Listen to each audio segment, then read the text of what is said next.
All right, so you wanted a deep dive into Canadian immigration and asylum policies. And with all this talk about potential changes coming from the new U.S. administration, well, let's just say it's a pretty hot topic right now. It really is. Yeah, and we've got a bunch of different stuff for this deep dive, like news articles, expert opinions, even some public poll data. So, Wow. yeah, so let's try and unpack it all and see what's going on north of the border. Yeah, because it is pretty interesting to see how domestic policy in one country, Yeah.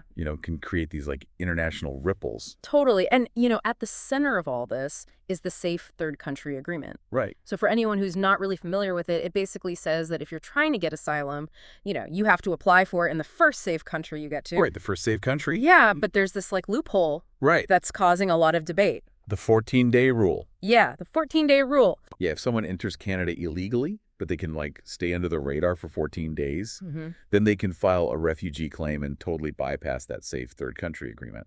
So imagine you're facing deportation from the U.S., with all these stricter policies being talked about, slipping into Canada and just laying low for 2 weeks. Right. Suddenly seems like a pretty good option. Exactly. And that's why immigration lawyers are starting to sound the alarm and predicting that we could see this surge in illegal crossings, especially if the U.S. actually follows through with all these deportation threats. Well, yeah, I mean, Trump's campaign did have that strong rhetoric about immigration, promising to prioritize deportations for people who they consider threats to security or public safety. Right. And it seems like early on they're really following through on that promise. Oh, wow. Yeah. Tom Hoseman, the guy leading the border enforcement efforts, he's said that their main focus is going to be on anyone who they think poses a risk to security or public safety. So, how's Canada reacting to all of this? I mean, it seems like there's a mix of concern and, preparation going on. Yeah, absolutely. Right. We've seen some strong reactions from Canadian officials, especially in Quebec. Right. They've been a main entry point for asylum seekers coming from the U.S. Yeah, it makes sense. So, Premier Legault and the Bloc Québécois leader, Blanchette, they've both said they're worried about what this potential wave of asylum seekers could mean for Quebec. Yeah, and the RCMP is taking it seriously, too. I mean, they've actually said that they have plans ready to go if there's a sudden spike in border crossings. Wow, they've already got plans in place. Yeah, so it seems like we've got the U.S. potentially shifting their policies, this loophole that could, really encourage illegal crossings, and then Canadian officials, getting ready for a possible influx. Yeah. But what about the legal experts on the ground? I mean, what are they saying? They're the ones dealing with this day in and day out. Right. They've got a really important perspective, and a lot of them are bringing up some serious concerns about that 14-day rule. Yeah. What are they saying? Well, they're saying that it basically encourages people to come in illegally and that it ends up helping the people who are exploiting vulnerable people. Because, why even bother going through the official channels when you can just sneak in and wait it out? Exactly. And then they're not just talking hypothetically. Huh. These lawyers are actually predicting that we'll see record numbers of people trying to come in this way if the U.S. actually starts deporting more people. Wow. And they're also bringing up that issue of strain on Canadian resources. Right. Can our housing and healthcare and social services even handle a huge influx of people all of a sudden? Right. It's a big question. And we're already seeing temporary housing solutions popping up. People being put up in hotels and shelters in the big cities are saying that they're totally overwhelmed. Yeah, it's like a domino effect on so many different systems. Totally. And, we've seen this kind of thing happen before, haven't we? I'm thinking about what happened in 2017 when the Trump administration decided to end that protected status for Asians. Right. That's a good example. When that happened, there was this huge increase in Haitians trying to get asylum in Canada, with a lot of them crossing at Roxham Road in Quebec. Right. It got so bad that they had to completely close the crossing. So it's not just a theory. We've actually seen how what happens in the U.S. can directly impact the number of people looking for asylum in Canada. Right. It shows how connected these immigration systems really are. And it makes you wonder how Canadians are feeling about all of this, about this potential wave of asylum seekers. Right. Because Canada's always had this reputation for being welcoming to refugees, but are there limits to that? Well, there's this recent Nanos poll that suggests that things might be changing. Oh, really? Yeah, it found that 56% of Canadians believe that we should accept fewer refugees. Wow, that's a lot. Yeah, it's a pretty significant number, and the poll goes even deeper. It shows some interesting differences between the provinces. Like what? Well, in Quebec, for example, that number jumps to 59%. But in BC, it's only 49%, Hmm. and in Ontario, it's 57%. So what's causing this change? Are Canadians just like turning their backs on refugees? I don't think it's quite that simple. When you look closely at the poll data, it seems like the concern isn't really about being against immigration. Oh, interesting. Yeah, most of the people who said they wanted to reduce the number of refugees said that they were worried about Canada's capacity. Hmm. Things like housing shortages, the strain on our healthcare system, and just our overall ability to take care of a large number of new people. So it's more about making sure that we can actually support the newcomers properly rather than just shutting the door on them. Exactly. It's about finding that balance between helping people who need it and recognizing that there are limits to what we can do. Yeah. So we've got this whole mix of things, potential U.S. policy changes, this legal loophole, Canadian officials and everyday people trying to figure out what it all means, and a public that's becoming more and more concerned about whether we can even handle all of this. What do the experts think we should do about it? Well, there are a few key suggestions being thrown around. One of them comes from a lawyer named David Madas, and he's saying that Canada needs to renegotiate that safe third country agreement with the new U.S. administration, and they need to do it, like, right away. That's interesting. Why is he in such a hurry? I mean, why does he want to get it done before Trump is even officially in office? Well, he's saying that this 14-day rule is creating a dangerous situation. Okay. Basically makes it easy for human traffickers to take advantage of people Yeah. and puts vulnerable people at risk. I see. He thinks that getting rid of that loophole should be our top priority. So he's saying that it's like an open invitation for people to be exploited. Exactly. But Ah. wouldn't closing that loophole just force people to try even riskier ways of getting into Canada? That's a good point. Right. And that brings us to another lawyer, Richard Kurland. Okay. He has similar concerns, but he's focusing on making sure that people who might be a security risk can't use the asylum system to get into Canada. So he's worried about people with criminal backgrounds who are facing deportation from the U.S. and might see Canada as a safe place to go. Exactly. And he wants to change the Safe Third Country Agreement so that anyone who crosses the border illegally can't even ask for asylum in Canada. So we've got two different ideas for the Safe Third Country Agreement: renegotiate it to get rid of the loophole, or change it so that people who cross illegally don't qualify for asylum.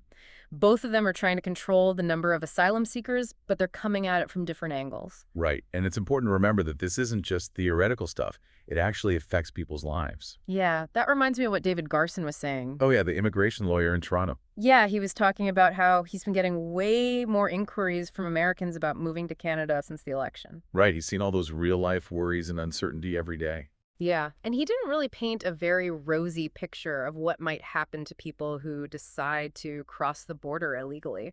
You know, whether they're desperate or maybe they just have the wrong information about Canada's immigration policies. Yeah, he mentioned the possibility of being exploited by smugglers, having trouble finding a place to live and a job, dealing with language barriers and all the cultural adjustments.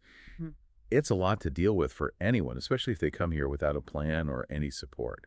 Yeah, it's a real wake-up call that trying to start a new life isn't always easy, and that even if you manage to cross the border, your problems don't just disappear. It's a point that often gets lost in these big policy debates. Yeah. We have to remember that there are real people with real lives involved in all of this. All right, so we've talked about a lot: potential U.S. policy changes, that safe third country agreement, and its loophole concerns about a possible increase in asylum seekers, the strain on Canada's resources, what the public thinks, and the opinions of the legal experts who are right in the middle of it all. Where do we go from here? What are the bigger implications of all this? That's a really good question, and I think it's one that we need to dig into a bit more. I mean, we've touched on the human side of things, but what about the long-term effects on Canadian society as a whole? Hmm. How do we balance our desire to help people with the reality of our limited resources? Yeah, it feels like we're at a crossroads and that the decisions we make right now are going to have consequences for years to come.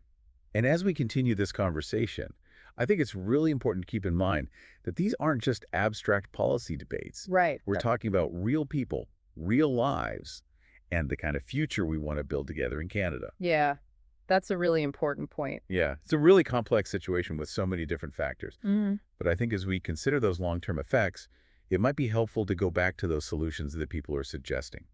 We've heard from experts who are basically urging Canada to act fast, Mm. especially when it comes to that safe third country agreement. Yeah, it seems like that agreement is at the heart of a lot of the concerns we've been talking about. And there are some pretty different opinions on how to deal with those concerns. Exactly. Yeah. Like David Matas, for example, he's really pushing for Canada to renegotiate that agreement with the new U.S. administration right away. Right. He's convinced that 14-day rule is creating a really risky situation, and that it's just making it too easy for human traffickers to exploit people. His argument is that if we get rid of that loophole, it'll take away one of the main reasons why people try to come into Canada illegally, which often puts them in vulnerable situations. Exactly. He believes we need to deal with that loophole as a top priority even before the new administration officially takes over. But like we were saying earlier, some people are worried that closing that loophole could have some unintended consequences. Like, could it actually push people to try even riskier border crossings? Yeah, that's a valid concern, and it's something that Richard Kurland worries about too. Right, the other immigration lawyer. Yeah, but he has a slightly different approach. Hmm. He's really focused on making sure that people who could pose a security risk can't use the asylum system to get into Canada. So he's thinking about people who maybe have a criminal record and are facing deportation from the U.S., and they see Canada's asylum system as a way to avoid that. Exactly. And he wants to change the Safe Third Country Agreement so that if you cross the border illegally, you automatically can't even apply for asylum in Canada. So we've got these two different ideas for the Safe Third Country Agreement. Change it to get rid of the loophole, or change it so that crossing illegally means you can't apply for asylum. They're both trying to manage the number of asylum seekers, but in slightly different ways. Right. And it's important to remember that these aren't just abstract ideas. They have real consequences for real people. That reminds me of what David Garson was saying. Oh, yeah, the immigration lawyer in Toronto. Yeah, he was talking about how he's been getting so many more calls from Americans about moving to Canada since the election. Yeah, he's dealing with those real anxieties every day. And he wasn't exactly optimistic about what could happen to people who try to cross the border illegally.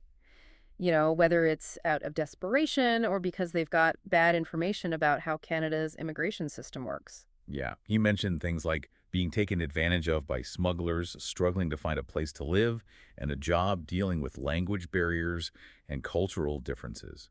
It's a lot to deal with, especially if you come here without a plan or any support. It really makes you think about the human cost of all these global changes. Yeah. And it forces us to consider how we as Canadians can respond to this ever-changing situation. It feels like there's this tension between wanting to live up to our reputation as a welcoming and compassionate country and knowing that we have to balance that with the very real limitations of our resources and capacity. That's exactly the dilemma we're facing, and it's playing out in the public discussion, too. Yeah. We talked about that NANOS poll that showed that most Canadians think we should accept fewer refugees. But if you look closer at those results, there's some details that are important to consider. You're talking about how the results were different depending on the region, right? Like in Quebec, for example, there was a lot more support for reducing the number of refugees compared to other provinces. Exactly. And it makes you wonder if some of that is because Quebec has historically been where a lot of asylum seekers coming from the U.S. end up. Maybe there's a feeling that certain regions or communities are carrying more of the weight when it comes to welcoming newcomers. It's a good point. And it raises questions about how we as a country can make sure that the resources and support systems that are in place to help newcomers settle in are distributed fairly, regardless of where they end up living in Canada. Right, because it's not just about letting people in. It's about making sure that they have what they need to build a life here, to contribute to society, to really become a part of Canada. Absolutely. And that's what makes this whole conversation even more interesting, because it makes us look beyond just dealing with the immediate situation and think about what this all means for the long term. How do we want Canadian society to change? What kind of future are we building? It's about more than just numbers. It's about who we are as Canadians, the values we believe in, and the kind of world we want to live in. And those values are being tested in this constantly changing world. How do we balance our desire to help others with the reality that we have limited resources?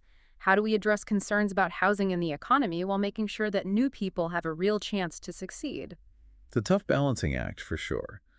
But it's one that we need to approach thoughtfully and with compassion. Because the decisions we make today are going to shape the Canada of tomorrow. And that leads us to a really important question that I think everyone listening should ask themselves. What does it really mean to be a welcoming nation? Is it just about opening our borders, or is there a bigger responsibility to ensure that people who come here have the opportunity to not just survive, but to actually thrive? That's a really deep question. And it challenges us to look past the headlines and the political talk and really think about what it means to be Canadian in a world that's more interconnected and complicated than ever before. It's about finding that balance between compassion and practicality, between our ideals and the real world. Hmm. And it's a conversation that needs all of us to be involved, to listen, to learn, and to work together to find solutions that benefit both newcomers and the people who've been calling Canada home for generations. So as we wrap up this part of our discussion, I think it's important to acknowledge that there are no easy answers to these questions. Right. We're dealing with complicated human stories, different priorities, and a global landscape that's always changing. But I do believe that by having these conversations, by seeking out different perspectives, and by really trying to understand all the nuances of this issue, we can find solutions that reflect the best of who we are as Canadians. As we've been going through all these different perspectives, I keep thinking about like public perception and how much it influences the whole conversation about immigration. Yeah, public opinion can be a really powerful force. Totally. I mean, it can sway policy decisions, shape how we even talk about these issues, and it even affects how newcomers are welcomed into communities. Right, it has a huge impact. And it's interesting how those perceptions can be so different from one place to another. Like we talked about earlier with that Nanos poll showing more support in Quebec for cutting back on the number of refugees compared to other provinces. Yeah, it really makes you think. It does. Like, is that because Quebec has historically been the main entry point for a lot of asylum seekers coming from the U.S.? Possible, right? Yeah, if a certain area is taking on more responsibility for taking care of newcomers, it makes sense that they might be more worried about having enough resources. It's a valid point. Yeah. It makes you think about how we as a country can make sure that the resources and support systems for helping newcomers integrate are distributed fairly no matter where they settle in Canada. Exactly. It's not just about letting people in. It's about giving them the tools and chances they need to actually build a life, contribute to society, and become a real part of Canada. You got it. And that's what makes this whole conversation so interesting. It forces us to look beyond the immediate problems and consider the long-term consequences of our decisions. Like, what do we want Canadian society to look like? What kind of future are we creating? Right. It's about more than just numbers on a page. It's about who we are as Canadians, what we believe in, and the kind of world we want to live in. And trying to balance those values with the realities of the world isn't always easy. Totally. We have to consider worries about the economy, affordable housing, and the pressure on social services, all while staying true to our commitment to compassion and helping those in need. It's a balancing act, for sure, but one that we have to approach with empathy, careful thought, and a willingness to listen to each other. Absolutely. And I think that's one of the most important things to take away from this whole discussion. It's not about finding simple solutions or quick fixes. Right. It's about having an ongoing conversation about what it truly means to be a welcoming nation in both words and actions. So as we wrap up our look at Canadian immigration and asylum policies, what's the one thing you really want our listeners to remember? I think the most important takeaway is just how complex this issue really is. There are so many different factors involved: legal frameworks, economic concerns, social anxieties, and then the personal stories of people hoping for a better life and the challenges they face. It's easy to get caught up in the news headlines or the political arguments, but it's crucial to remember that at the heart of this are real people's lives. It's about people looking for a better future, trying to create a good life for their families, and those who are committed to making Canada a symbol of hope for people around the world. And it's a reminder that these aren't just abstract policy debates happening far away. They directly impact individuals, families, and communities, the very essence of who we are as a nation. So to everyone listening, I hope you've gained a better understanding of how complex Canadian immigration and asylum policies really are. I encourage you to keep learning about this issue, to consider different perspectives, and to really think critically about the choices we make as a society. Because these aren't just issues for politicians to worry about. They affect all of us. They shape our communities, and ultimately they define who we are as Canadians.